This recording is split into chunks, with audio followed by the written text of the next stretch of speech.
আত্মীয় স্বজন বন্ধু বান্ধব সবাই মিলেই ভালো থাকবেন। আর এই দেশটি যদি খারাপ হয়ে যায় কেউ আমরা শান্তি পাবো না, আপনিও শান্তি পাবেন না। সুতরাং আমরা আহ্বান জানাবো এই সত্য উপলব্ধি করে অবস্থান নেবেন জনগণের পক্ষে, কোন দলের পক্ষে নয়। প্রিয় দেশবাসী, আপনারা কেন দাঁড়িপাল্লায় ভোট দেবেন? দাঁড়িপাল্লায় ভোট দেবেন আপনাদের আকাঙ্ক্ষা পূরণের জন্য, জুলাইয়ের শহীদদের প্রতি শ্রদ্ধা দেখানোর জন্য, জুলাইয়ের যোদ্ধাদের সম্মান জানানোর জন্য,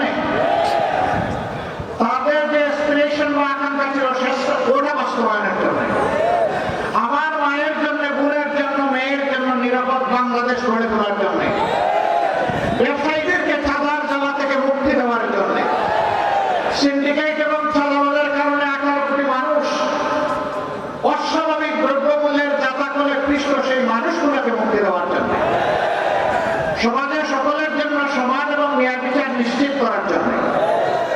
আপনারা বলবেন এত সুন্দর সুন্দর কথা বললেন, আপনারা কোথায় গেলে এটা বাস্তবায়ন করবেন তার কোনো প্রমাণ আছে? আলহামদুলিল্লাহ আছে, আলহামদুলিল্লাহ আছে। আমার ছোট ভাই এখানে বলে গেছে 2001 থেকে 2006 আমরা একটা সরকারের ছোট্ট অংশীদার ছিলাম, 2 জন মন্ত্রী, 3টা মন্ত্রণালয়। তারা তাদের 20টা আঙ্গুল সম্পূর্ণ পরিচ্ছন্ন রেখেছিলেন, তাদের আঙ্গুলে কোনো ময়লা লাগে নাই, তারা সামান্য কোনো স্বজনপ্রীতি দেখান নাই, তারা যোগ্যতা এবং দক্ষতার ভিত্তিতে যার যেটা পাওনা সেটা তাদের হাতে তুলে দিয়েছে। তারা শুধু সৎ ছিলেন না, সততার সাথে সাথে তারা স্মার্টও ছিলেন।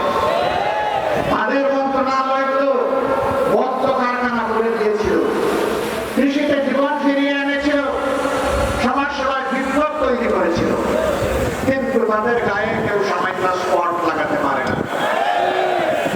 সেই 2 জন যে মানুষগুলো তৈরি করে গিয়েছেন সেই মানুষগুলো আজকে আপনাদের সামনে হাজির।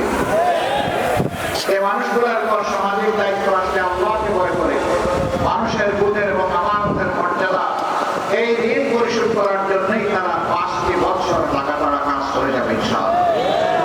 দ্বিতীয় প্রমাণ, মজলুম দল আরেকটি বাংলাদেশ জামাত ইসলামের মতো নাই যে যত চিৎকার দেখলে লাভ হবে না।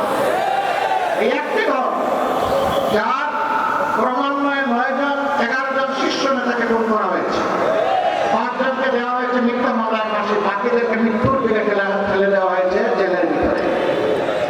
সবগুলো অফিস 13.5 বছর বন্ধ। অনেকে অনুমতি নিয়ে, ফ্যাসিস্টের অনুমতি নিয়ে অনেক মিটিং রেডি করেছেন। আমরা অনুমতি চাইও, আমাদের সংগত অবস্থায়, মজবুত থাকা অবস্থায় যেখানে অন্যায় হয়েছে সেখানেই প্রতিবাদ করেছে যতটুকু পারি। ফ্যাসিস্টের কিসের আবার ওদেরকে তো করবো কেন? এরপরে দেশে যখনই কোনো দুর্যোগ নেমে এসেছে ওই